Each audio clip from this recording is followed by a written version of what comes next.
নির্বাচনী বিতর্কের আগে জনমত জরিপেও হাড্ডাহাড্ডি অবস্থানে কমলা ট্রাম্প। ফিলাডেলফিয়ায় মুখোমুখি হচ্ছেন দুই প্রার্থী, তুমুল লড়াইয়ের ইঙ্গিত।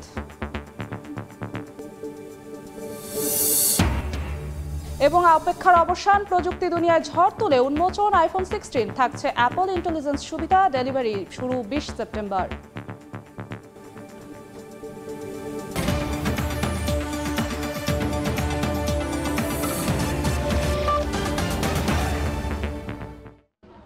আন্তর্জাতিক সময়ের সঙ্গে আছি আমি জিন্নাতারা জশোয়া। যুক্তরাষ্ট্রের প্রেসিডেন্ট নির্বাচনী বিতর্কের আগে জনমত জরিপে হাড্ডাহাড্ডি অবস্থানে রয়েছেন প্রতিদ্বন্দ্বী দুই প্রার্থী ডোনাল্ড ট্রাম্প ও কমলা হ্যারিস। স্থানীয় সময় মঙ্গলবার রাত 9টায় এবিসি নিউজ নেটওয়ার্কের আয়োজনে হবে এ বিতর্ক। এ উপলক্ষে পেনসিলভেনিয়ার ফিলাডেলফিয়ার ন্যাশনাল কনস্টিটিউশন সেন্টার সার্বিক পরিস্থিতি নিয়েছেন।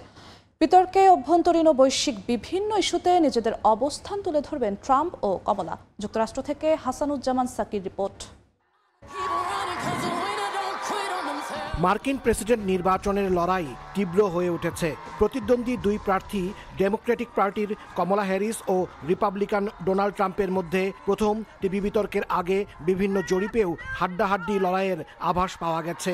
স্থানীয় সময় মঙ্গলবার রাতে ফিলাডেলফিয়ার বিতর্কের মঞ্চে মুখোমুখি হচ্ছেন ট্রাম্প কমলা। এর আগে নিউ ইয়র্ক টাইমস ও সিয়েনা কলেজ একটি জরিপের ফল প্রকাশ করেছে।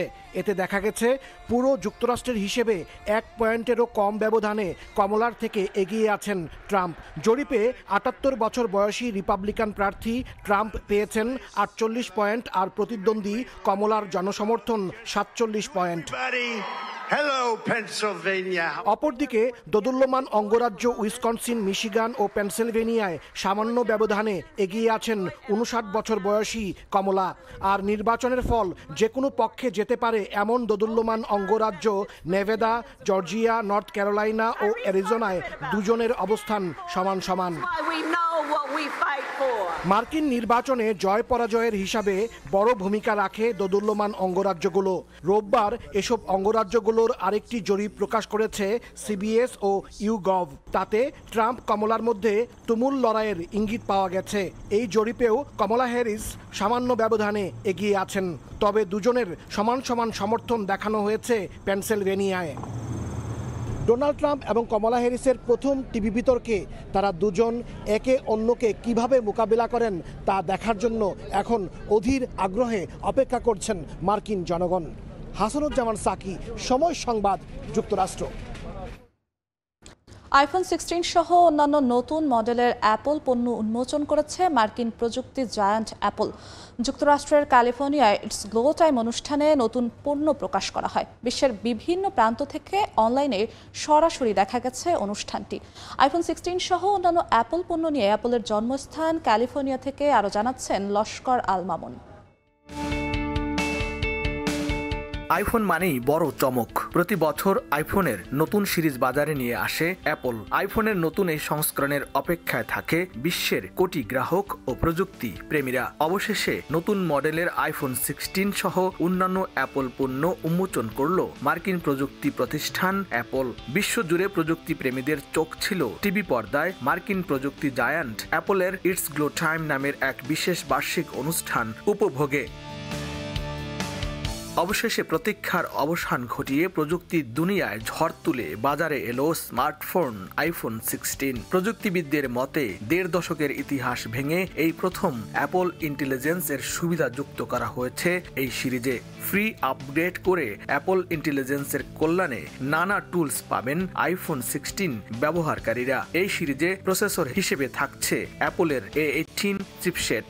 অবিশ্বাস্য আপগ্রেড করা হয়েছে ক্যামেরা ফিচারে। জীবন রাঙাতে থাকছে 48 মেগাপিক্সেল আল্ট্রা ওয়াইড 3 ক্যামেরা। নতুন আইফোন সিরিজের ফোনগুলোর সাইড প্যানেলে যুক্ত হয়েছে অ্যাকশন ও ক্যাপচার বাটন। সেলফি তোলার কাজটি সহজ করতে ক্যাপচার বাটন এবং অ্যাকশন বাটন দিয়ে ব্যবহারকারীরা আরো সহজে আইফোনের বিভিন্ন ফাংশন নিয়ন্ত্রণ করতে পারবেন।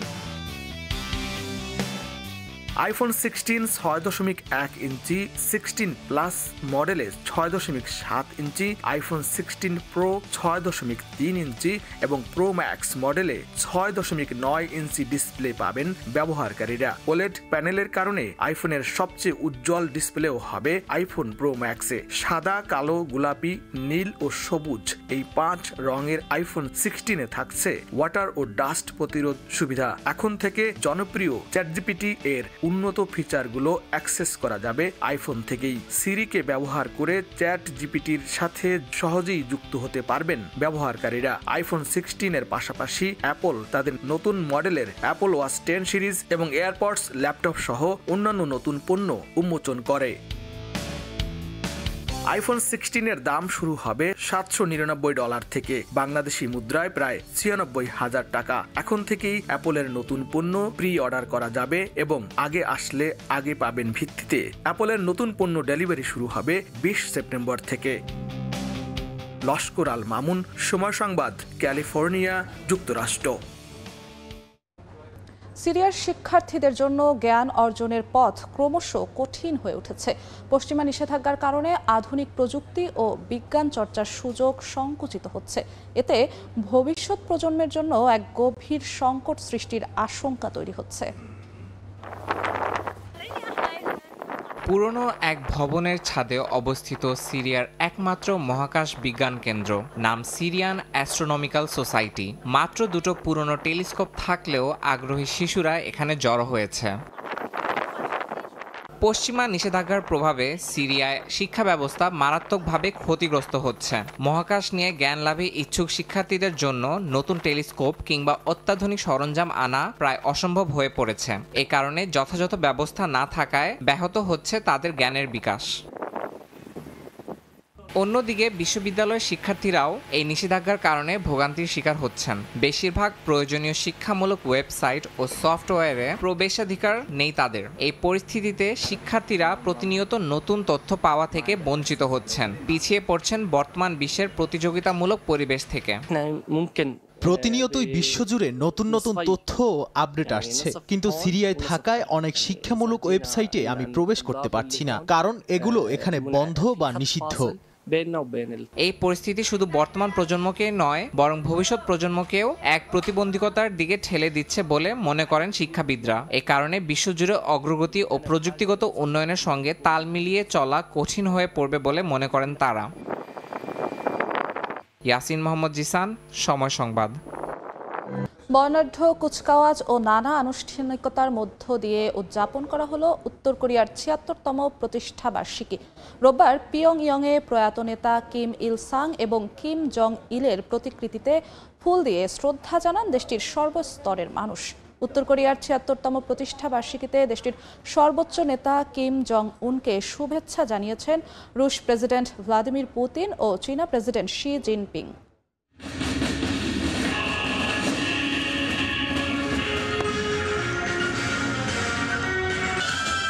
হাতে হাতে উত্তর কোরিয়ার পতাকা, সেই সঙ্গে মনোজ্ঞ কুচকাওয়াজ। নেচে গিয়ে এভাবেই উত্তর কোরিয়ার ৭৬তম প্রতিষ্ঠা বার্ষিকী উদযাপনে মেতে ওঠেন শিশু কিশোর সহ বিভিন্ন বয়সী মানুষ। প্রতিষ্ঠা বার্ষিকী উপলক্ষে রোববার রাজধানী পিয়ংইয়ংয়ের কিম ইল সাং চত্বরে হাজার হাজার জনতার ঢল নামে।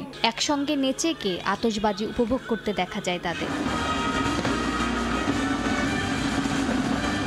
উত্তর কোরিয়ার সর্বোচ্চ নেতা কিম জং উনের দাদা কিম ইল সাংয়ের হাত ধরে ১৯৪৮ সালে দেশটির জন্ম। উত্তরাধিকার সূত্রে কিমের পরিবারই দীর্ঘ ৭৬ বছর ধরে উত্তর কোরিয়া শাসন করে আসছে। রোববার দেশটির প্রতিষ্ঠা বার্ষিকী উপলক্ষে প্রয়াত দুই নেতার প্রতিকৃতিতে ফুল দিয়ে শ্রদ্ধা জানান বিভিন্ন শ্রেণী পেশার মানুষ। এদিকে উত্তর কোরিয়ার ৭৬তম প্রতিষ্ঠা বার্ষিকীতে দেশটির সর্বোচ্চ নেতা কিম জং উনকে শুভেচ্ছা বার্তা পাঠিয়েছেন রাশিয়ার প্রেসিডেন্ট ভ্লাদিমির পুতিন ও চীনের প্রেসিডেন্ট শি জিনপিং। দেশটির রাষ্ট্রীয় সংবাদ মাধ্যম কেসিএনএ জানায়, শুভেচ্ছা বার্তায় উত্তর কোরিয়ার সঙ্গে কৌশলগত অংশীদারিত্ব সুপরিকল্পিতভাবে শক্তিশালী করার উপর জোর দিয়েছে মস্কো ও বেইজিং। মালিহা সুরাওয়ার্দী, সময় সংবাদ। ইকুয়েডরে বিদ্যুৎ সংকট নিরসনে অভিনব এক ব্যবস্থা নিয়েছে দেশটির সরকার। ক্রমাগত লোডশেডিংয়ে যখন জনজীবন বিপর্যস্ত, তখন ভাসমান জাহাজ থেকে বিদ্যুৎ সরবরাহের উদ্যোগ নেওয়া হয়েছে। এর মধ্যে চলছে তুরস্কের একটি কোম্পানির তৈরি জাহাজ থেকে বিদ্যুৎ সরবরাহের পরীক্ষামূলক কার্যক্রম। প্রথম দেখায় এটিকে সাধারণ কোনো বিদ্যুৎ কেন্দ্র বলে মনে হলেও এটি আসলে জাহাজে ভাসমান একটি কেন্দ্র। দক্ষিণ আমেরিকার দেশ ইকুয়েডরে চলমান বিদ্যুৎ সংকট নিরসনে এখান থেকেই বিদ্যুৎ সরবরাহের অভিনব উদ্যোগ নেওয়া হয়েছে। তুরস্কের কার পাওয়ারশিপ কোম্পানির তৈরি এমরিবেই নামের আধুনিক এই জাহাজ থেকে বিদ্যুৎ সরবরাহের ঘটনা আলোড়ন সৃষ্টি করেছে। কর্তৃপক্ষ জানিয়েছে, চলমান সংকট কাটাতে জাহাজটি ইকুয়েডরের ন্যাশনাল ইন্টারকানেক্টেড সিস্টেমকে 18 মাসে 100 মেগাওয়াট বিদ্যুৎ সরবরাহ করতে পারবে।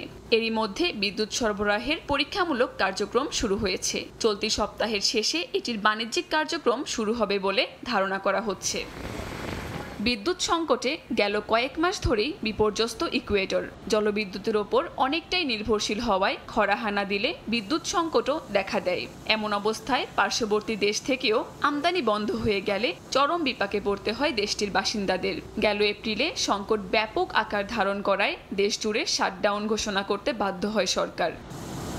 এমন অবস্থায় জাহাজ থেকে বিদ্যুৎ সরবরাহের সরকারি উদ্যোগকে স্বাগত জানিয়েছে দেশটির সাধারণ মানুষ। কাকুলি আখতার, সময় সংবাদ। অনাবৃষ্টির কারণে পৃথিবীর ফুসফুস খ্যাত আমাজন জঙ্গলে দেখা দিচ্ছে তীব্র খরা। শুকিয়ে গেছে জঙ্গলের ভিতর দিয়ে বহমান নদীগুলো। পানির অভাবে হুমকির মুখে পড়েছে জীববৈচিত্র্য। আমাজন জঙ্গলের আশেপাশের এলাকাগুলোতেও দেখা দিয়েছে তীব্র পানির সংকট। এ অবস্থায় সেখানকার বাসিন্দাদের জীবন ধারণ কঠিন হয়ে পড়েছে। যতদূর চোখ যায় খা খা করছে ধূসর প্রান্তর। নদীর পানি শুকিয়ে জেগে উঠেছে চরাঞ্চল। কোথাও আবার খরায় চৌচির মাটির বুকেই গজাচ্ছে ঘাস, জানান দিচ্ছে আসন্ন ভয়াবহ খরার। গত বছরের খরা আর এবছরের অনাবৃষ্টি দুয়ে মিলে যেন শনি হয়ে দেখা দিয়েছে আমাজন অঞ্চলের বাসিন্দাদের ভাগ্যে। নদী নির্ভর ব্যবসায় মন্দা দেখা দেওয়ার পাশাপাশি দেখা দিয়েছে তীব্র পানির সংকট। বিশেষ করে বৃদ্ধ এবং অসুস্থ মানুষেরা পড়েছেন চরম বিপাকে। এখান থেকে সবচেয়ে কাছের সমুদ্র সৈকতও 800 মিটার দূরে। এই তীব্র রোদে একজন উচ্চ রক্তচাপের রোগীর যদি পানি আনতে যেতে হয়, তাহলে তার অবস্থা ভাবুন। আমাদের বয়স হয়েছে, এছাড়া আমাদের অনেক অসুস্থ মানুষও আছে। তবু আমরা নিজেরাই পানি আনতে যাই, আমাদেরকে সাহায্য করারও কেউ নেই। আমাজন এলাকায় বসবাসকারী রিবেইরিনোস জাতি খাবার পানির জন্য মূলত নদীর উপর নির্ভরশীল। নদীর পানি কমে যাওয়া মানে তাদের সুপেয় পানির আধারে ঘাটতি পড়া। বর্তমানে তাই পানির জন্য বিভিন্ন সরকারি এবং বেসরকারি সংস্থার উপর নির্ভরশীল হতে হচ্ছে তাদের। এছাড়া স্ব উদ্যোগে এগিয়ে এসেছে অনেকে। পানি ছাড়া বেঁচে থাকার কোনো সুযোগ নেই, তাই আমি পানি কিনে আনি। এখানে সবসময় পানি পাওয়া যায়। কোনো ধরনের আর্থিক লেনদেন ছাড়াই যে কেউ এখান থেকে পানি নিয়ে যেতে পারে। জলবায়ু পরিবর্তনের ভয়াবহ প্রভাব এর মধ্যেই পড়তে শুরু করেছে ব্রাজিলে। খরার পাশাপাশি দেখা দিয়েছে দাবানলও। এতে ক্ষতিগ্রস্ত হয়েছে দেশটির সয়াবিন ও ভুট্টা আমদানি রফতানিও। এর মধ্যেই আমাজনের নদীগুলোর গভীরতা আরও কমে যেতে পারে বলে সতর্ক করেছে দেশটির ভূতাত্ত্বিক বিভাগ। সাদিয়া তাসনিম, সময় সংবাদ। গলে যাচ্ছে স্কটল্যান্ডের বিখ্যাত তুষারখণ্ড স্ফিংস। সাধারণত বরফখণ্ডটি অখ্যাত থাকলেও জলবায়ু পরিবর্তনের প্রভাবে স্ফিংস গলছে টানা 4র্থ বছরের মতো। আশঙ্কা করা হচ্ছে এবার বিলীন হয়ে যাবে ব্রিটেনের দীর্ঘস্থায়ী এই তুষারখণ্ড। শেষ বরফ যুগের অন্যতম পরিচিত এই নিদর্শনের বিলীন হয়ে যাওয়া নিয়ে চিন্তার ভাঁজ দেখা দিয়েছে বিশেষজ্ঞদের কপালে। বৈশ্বিক উষ্ণায়ন ও জলবায়ু পরিবর্তনের বিরূপ প্রভাব তার উপস্থিতি জানান দিচ্ছে নানাভাবে। এর কবলে পড়েছে শেষ বরফ যুগের অন্যতম এক নিদর্শন স্ফিংস। বৈশ্বিক উষ্ণায়নের প্রভাবে গলতে শুরু করেছে ব্রিটেনের স্কটল্যান্ডের বিখ্যাত এই বরফখণ্ড। শেষ বরফ যুগের টিকে থাকা এই বরফখণ্ড প্রায় সারা বছরই থাকে। মূলত বরফখণ্ডটি গলে না বলেই বিশ্বজুড়ে এত বেশি পরিচিত। তবে এর আগেও নানা সময়ে স্ফিংস গলেছে। বিংশ শতাব্দীতে গলেছে 3 বার, কিন্তু আগের রেকর্ড ভেঙে দিয়ে এবার এটি টানা 4র্থ বছরের মতো এবছরও গলতে শুরু করেছে। এরই মধ্যে নিজের আকারের 1/3 হারিয়ে ফেলেছে Sphinx. Sphinx itself is actually quite a bit smaller than it was even when I visited at the weekend. It's lost about 1/3 of its size. হাজার হাজার বছর আগে শেষ হয়ে যাওয়া শেষ বরফ যুগের এই বরফখণ্ডটি 1800 সাল থেকেই নিবিড় পর্যবেক্ষণে ছিল। ঐতিহাসিক ও যুক্তরাজ্যের সবচেয়ে দীর্ঘস্থায়ী বরফ স্ফিংসের গলে যাওয়ায় চিন্তার ভাঁজ দেখা দিয়েছে পরিবেশবিদদের মধ্যে। আশঙ্কা তৈরি হয়েছে পৃথিবীর ভবিষ্যৎ অবস্থা নিয়েও। কাকুলি আখতার, সময় সংবাদ। মালদ্বীপের ন্যাশনাল ডিফেন্স ফোর্সের আমন্ত্রণে সরকারি সফরে বাংলাদেশের প্রতিরক্ষা সার্ভিস কমান্ড অ্যান্ড স্টাফ কলেজের প্রতিনিধি দল। এতে দুই দেশের সামরিক প্রশিক্ষণের সঙ্গে দ্বিপাক্ষিক সম্পর্ক এবং দুই দেশের উচ্চ পর্যায়ের সামরিক সহযোগিতা বাড়বে বলে জানান মালদ্বীপে নিযুক্ত বাংলাদেশ হাই কমিশনার। খন্দকার ওমর ফারুকের তথ্য ও ছবিতে বিস্তারিত। গত 7 সেপ্টেম্বর 6 দিনের মালদ্বীপ সফরে যায় বাংলাদেশের প্রতিরক্ষা সার্ভিস কমান্ড অ্যান্ড স্টাফ কলেজের 36 সদস্যের একটি প্রতিনিধি দল। মালদ্বীপের সামরিক এবং বেসামরিক শীর্ষ নেতাদের সঙ্গে দুদেশের স্বার্থ সংশ্লিষ্ট বিষয় নিয়ে একাধিক বৈঠক করবেন তারা। সোমবার দুই দেশের উচ্চ পর্যায়ের সামরিক কর্মকর্তাদের নিয়ে বাংলাদেশ হাই কমিশনের আয়োজনে রাজধানী মালের একটি অভিজাত রেস্টুরেন্টে বাংলাদেশের পর্যটন ও সাংস্কৃতিক উপহার বিনিময় হয়। এছাড়াও দেশটির ন্যাশনাল ডিফেন্স ফোর্স প্রধানের সঙ্গে বুধবার সৌজন্য সাক্ষাৎ করবেন বলে জানান প্রতিনিধি দলের ক্যাপ্টেন মোহাম্মদ রফিকুর রহমান। অনুষ্ঠানে কুশল বিনিময় ছাড়াও দুদেশের সশস্ত্র বাহিনীর মধ্যে বিদ্যমান সুসম্পর্ক ও ভবিষ্যৎ অগ্রযাত্রায় পারস্পরিক সহযোগিতার বিভিন্ন বিষয়ে আলোচনা হয়। দুই দেশের প্রতিরক্ষা বাহিনীর অংশগ্রহণে যৌথ প্রশিক্ষণ পরিচালনা, পারস্পরিক প্রতিরক্ষা সহযোগিতার বিষয়ে প্রাধান্য পায়। এ সময় পর্যটক আকর্ষণে বাংলাদেশের প্রাকৃতিক সৌন্দর্যের গুরুত্ব তুলে ধরেন হাই কমিশনার। বাংলাদেশের প্রতিরক্ষা সার্ভিস কমান্ডারদের এই সফরে মালদ্বীপ ও বাংলাদেশের বন্ধুত্বপূর্ণ কূটনৈতিক সম্পর্ক আরও জোরালো হবে বলে মনে করেন সংশ্লিষ্টরা। সময় সংবাদ, মালদ্বীপ। যুক্তরাষ্ট্রের ক্যালিফোর্নিয়ায় বাংলাদেশে বন্যার্তদের সহায়তায় অর্থ সংগ্রহ ও পুনর্মিলনী অনুষ্ঠান হয়েছে। স্থানীয় সময় রোববার এ আয়োজন করে জালালাবাদ অ্যাসোসিয়েশন অফ ক্যালিফোর্নিয়া। এতে ক্যালিফোর্নিয়ায় বসবাসরত প্রবাসীরা অংশ নেন। আয়োজনে সংগঠনের সভাপতি আব্দুল মুনিম সহ অন্যান্য নেতারা বাংলাদেশে বন্যায় ক্ষতিগ্রস্তদের সহায়তায় সবাইকে এগিয়ে আসার আহ্বান জানান। পরে বিভিন্ন প্রতিযোগিতায় বিজয়ীদের মধ্যে পুরস্কার বিতরণ করা হয়। চীনের একটি প্রাচীন প্রত্নতাত্ত্বিক নিদর্শনকে সাংহাইয়ের সাংস্কৃতিক পণ্যে রূপান্তর করা হয়েছে। চীনের সাংহাইয়ে একটি পপ আপ স্টোরের পরীক্ষামূলক কার্যক্রম চালু করা হয়েছে। সেখানেই পাওয়া যাচ্ছে নিদর্শনটির প্রতিরূপ। স্টোরটি মূলত সাংহাই আন্তর্জাতিক ইট অ্যান্ড শ্যাডো ফেস্টিভ্যাল উপলক্ষে খোলা হয়েছে। সবুজ রঙের বিশাল আকৃতির বিশেষ পুতুল, যার হাতে রয়েছে কফি। বিশেষ এই পুতুলটির নাম ব্রোঞ্জ জায়ান্ট। পুতুলটি আবার ছোট আকারেও পাওয়া যাচ্ছে এই অস্থায়ী স্টোরটিতে। সাংহাইয়ে একটি কফি শপের পপ আপ স্টোরের পরীক্ষামূলক কার্যক্রমে বহু দর্শনার্থী ও পর্যটক আসছেন পুতুলটি দেখতে। ব্রোঞ্জ জায়ান্টকে সাংহাইয়ের একটি মনোরম সাংস্কৃতিক পণ্যে রূপান্তর করা হয়েছে, যা মূলত একটি প্রাচীন প্রত্নতাত্ত্বিক নিদর্শন। পাশাপাশি এখানে রয়েছে জনপ্রিয় সাংস্কৃতিক ও সৃজনশীল পণ্যভিত্তিক bronze mask. Pop up coffee শপে Shanghai international light and shadow ফেস্টিভ্যালের জন্য বিশেষ পানীয় এবং কেকের ব্যবস্থা রয়েছে। ক্যাফেতে আগত দর্শনার্থীরা সব জায়গায় ছবি তুলতে পারবেন, সেই সঙ্গে নানা ধরনের ঐতিহাসিক জিনিসপত্র কিনতে পারবেন। স্ট্যান্ডিং ব্রোঞ্জ জায়ান্ট হঠাৎ করে ঐতিহাসিক নিদর্শন থেকে ভালো বন্ধুতে পরিবর্তিত হয়েছে, যাকে বাড়িতে রাখা যায়। সাংহাই আন্তর্জাতিক লাইট অ্যান্ড শ্যাডো ফেস্টিভ্যাল শুরু হবে আগামী 19 সেপ্টেম্বর। 222 কফি জাদুঘর আনুষ্ঠানিকভাবে 10 সেপ্টেম্বর জনসাধারণের জন্য খোলা হবে এবং তা চলবে 40 দিনের জন্য। আরও থাকবে চমকপ্রদ প্যারেড শো। অর্জিতা শেজিন, সময় সংবাদ। বিশ্বের প্রথম ট্রিলিয়নিয়ার হতে চলেছেন প্রযুক্তি জগতের কিংবদন্তি ইলন মাস্ক। ইনফর্মা কানেক্ট একাডেমির এক গবেষণা জানায়, মাস্কের বর্তমান সম্পদ বৃদ্ধির হার অব্যাহত থাকলে 2027 সালের মধ্যেই তার সম্পদ $1 ট্রিলিয়ন ছাড়িয়ে যেতে পারে। বিশ্বে 3000-এর কিছু বেশি বিলিয়নিয়ার থাকলেও এখন পর্যন্ত ট্রিলিয়নিয়ারের খাতায় নাম লেখাতে পারেনি কেউ। তবে মার্কিন ধনকুবের ইলন মাস্কের সম্পদ যে গতিতে তরতর করে বাড়ছে, সেই তালিকায় নাম উঠতে খুব বেশি সময় লাগবে না। ইনফর্মা কানেক্ট একাডেমির এক গবেষণা বলছে, ইলন মাস্ক বিশাল সম্পদ বৃদ্ধির হার ধরে রাখলে 2027 সালের মধ্যেই $1 ট্রিলিয়ন মালিক হতে পারেন। মার্কিন এই ধনকুবেরের বার্ষিক গড় সম্পদ বৃদ্ধির হার 9.88%। তার মোট সম্পদের পরিমাণ $237 বিলিয়ন। টেসলা, স্পেসএক্স ও সামাজিক মাধ্যম এক্সের মতো কোম্পানির মালিকানা তাকে বিশ্ব অর্থনীতিতে নতুন উচ্চতায় নিয়ে যাচ্ছে। টেসলার বর্তমান বাজার মূল্য $669.28 বিলিয়ন, যা আগামী বছর $1 ট্রিলিয়ন অতিক্রম করবে বলে আশা করা হচ্ছে। অন্যদিকে ইনফরমা কানেক্ট একাডেমির পূর্বাভাস অনুযায়ী 2028 সালের মধ্যে ভারতের সবচেয়ে ধনী ব্যক্তি গৌতম আদানি, এনভিডিয়ার সিইও জেনসেন হুয়াং ও ইন্দোনেশিয়ার ব্যবসায়ী প্রাজোগো পাঙ্গেস্টুও ট্রিলিয়নিয়ার ক্লাবে যোগ দিবেন। এছাড়া বিশ্বের বৃহত্তম বিলাসী সামগ্রী কোম্পানি LVMH এর চেয়ারম্যান বার্নার্ড আর্নল্ড 2030 সালের মধ্যে ট্রিলিয়নিয়ার হতে পারেন বলে ধারণা করা হচ্ছে। ইলন মাস্ক প্রথমবার 2012 সালে ফোর্বস বিলিয়নিয়ার তালিকায় নাম লেখান। তখন তার সম্পদ ছিল $2 বিলিয়ন। 2021 সালে আমাজনের প্রতিষ্ঠাতা জেফ বেজোসকে ছাড়িয়ে তিনি বিশ্বের সবচেয়ে ধনী ব্যক্তি হন। তবে 2022 সালের ডিসেম্বরে টেসলার শেয়ার মূল্য কমে যাওয়ার কারণে তিনি বার্নার্ড আর্নল্ডের কাছে এই অবস্থান হারান, যদিও 6 মাস পর আবারও তালিকায় শীর্ষে উঠে আসেন। ইয়াসিন মোহাম্মদ জিসান, সময় সংবাদ।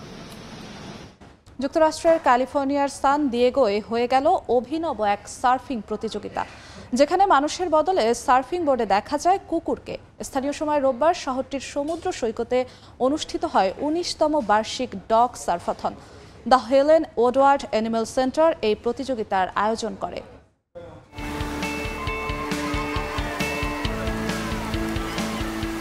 চোখে পানি প্রতিরোধী চশমা আর গায়ে রং বেরঙের সার্ফিং জ্যাকেট। ঢেউয়ের সঙ্গে লড়াই করবে বলে 4 পায়ে সার্ফিং বোর্ডে দাঁড়িয়ে আছে বেশ কয়েকটি কুকুর। চারদিক থেকে ভেসে আসছে কুকুরের মালিক ও সাধারণ দর্শকদের উচ্ছ্বসিত কণ্ঠস্বর। দ্য হেলেন এডওয়ার্ড অ্যানিমেল সেন্টারের উদ্যোগে আয়োজন করা হয় বার্ষিক ডগ সার্ফাথন। স্থানীয় সময় রোববার যুক্তরাষ্ট্রের ক্যালিফোর্নিয়ার সান দিয়েগো শহরের ডেল মার্ক লং বিচে এই প্রতিযোগিতার আয়োজন করা হয়। এটি দেশটির ইতিহাসে সবচেয়ে বেশি দিন ধরে চলমান কুকুরের সার্ফিং প্রতিযোগিতা। যুক্তরাষ্ট্রের নানা প্রান্ত থেকে পোষা প্রাণীদের নিয়ে সার্ফিং প্রতিযোগিতা উপভোগ করতে ছুটে এসেছেন অনেকে। সমুদ্রের পানিতে নিজের সবচেয়ে কাছের বন্ধুর সঙ্গে সময় কাটানো এর আসল উদ্দেশ্য। আর একবার সমুদ্রে নেমে গেলে তখন আর কিছুই যায় আসে না। বন্ধুর সঙ্গে ভালো সময় কাটানোই তখন মূল লক্ষ্য। 1972 সালে প্রতিষ্ঠিত হেলেন এডওয়ার্ড অ্যানিমেল সেন্টার বেশ অনেক বছর ধরেই এই প্রতিযোগিতার আয়োজন করে আসছে। তাদের সংস্থার মূলমন্ত্র মানুষ পশুদের সাহায্য করে এবং পশু মানুষকে সাহায্য করে। সাদিয়া তাসনিম, সময় সংবাদ। নির্বাচনী বিতর্কের আগে জনমত জরিপেও হাড্ডাহাড্ডি অবস্থানে কমলা ট্রাম্প। ফিলাডেলফিয়ায় মুখোমুখি হচ্ছেন দুই প্রার্থী, তুমুল লড়াইয়ের ইঙ্গিত। এবং অপেক্ষার অবসান, প্রযুক্তি দুনিয়ায় ঝড় তুলে উন্মোচন আইফোন 16। থাকছে অ্যাপল ইন্টেলিজেন্স সুবিধা, ডেলিভারি শুরু 20 সেপ্টেম্বর।